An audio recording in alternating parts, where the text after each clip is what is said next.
Salut à toutes et à tous. Le Maroc a dominé le Cameroun en quart de finale de la Coupe d'Afrique des Nations 2025, vendredi 9 janvier à Rabat. Les Lions de l'Atlas sont donc en demi-finale de la compétition pour la première fois depuis l'édition 2004. Une victoire construite sur un plan de jeu parfaitement exécuté par les hommes de Walid Regragui. Dans ce 9e épisode de Momentum, nous analyserons la manière dont le Maroc a réussi à éteindre le Cameroun en s'appuyant sur 3 éléments clés. Un pressing ciblé pour couper la relance intérieure, la stratégie mise en place sur les corners et le contraste entre les deux mi-temps. Dès l'entame de la rencontre, le Maroc a affiché son intention. Le plan consistait à densifier le cœur du jeu et à fermer les lignes de passe intérieures. Une stratégie qui visait directement Carlos Baleba, le chef d'orchestre du jeu camerounais. Dans ce dispositif, Ayoub El Kaabi a été essentiel dans son travail de harcèlement.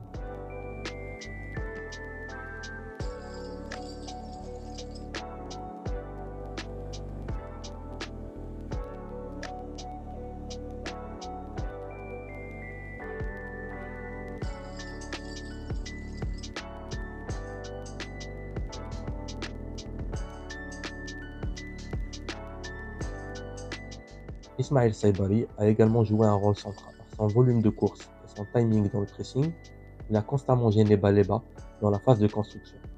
À plusieurs reprises, le milieu camerounais se retrouvait pressé, dos au jeu, sans solution intérieure, contraint de jouer vers l'arrière lorsqu'il ne perdait pas le ballon. Résultat, le Maroc a récupéré de nombreux ballons dans le camp adverse.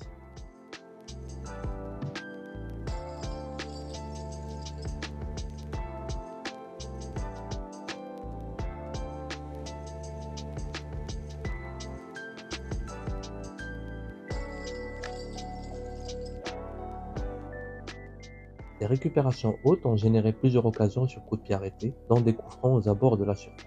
La stratégie sur corner a été particulièrement efficace.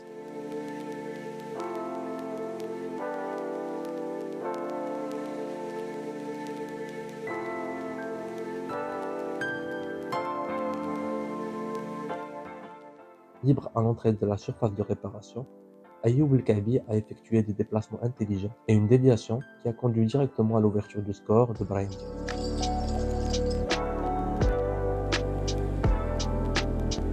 Avec ce but, le Madrilène rejoint le cercle très fermé des joueurs ayant marqué lors de 5 matchs dans une seule édition de la Coupe d'Afrique des Nations. Le plan de jeu marocain a été d'autant plus efficace que le Cameroun, par crainte de perdre le ballon, a été obligé d'allonger le jeu. Mais ce choix s'est heurté à la domination marocaine dans les duels.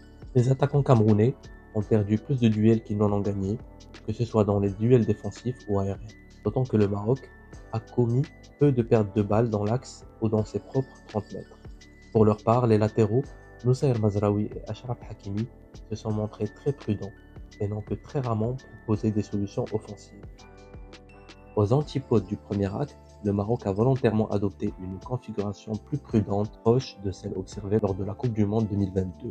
Cette configuration a permis de sécuriser les espaces dans l'axe et dans les 30 mètres défensifs. Au-delà de la possession du ballon, la différence de PPDA, les passes permises par action défensive, illustre parfaitement ce contraste.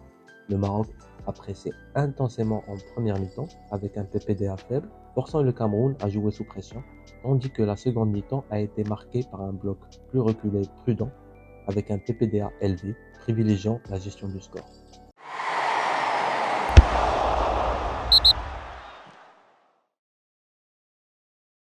Imaginez un moment de pure tentation. Un carré de chocolat Tentation libérant une symphonie de saveurs gourmandes. Le chocolat qui sublime chaque instant. Chaque carré de Tentation, confectionné avec les meilleurs ingrédients, est une invitation au raffinement et au plaisir ultime. Tentation, succomber à l'appel du chocolat.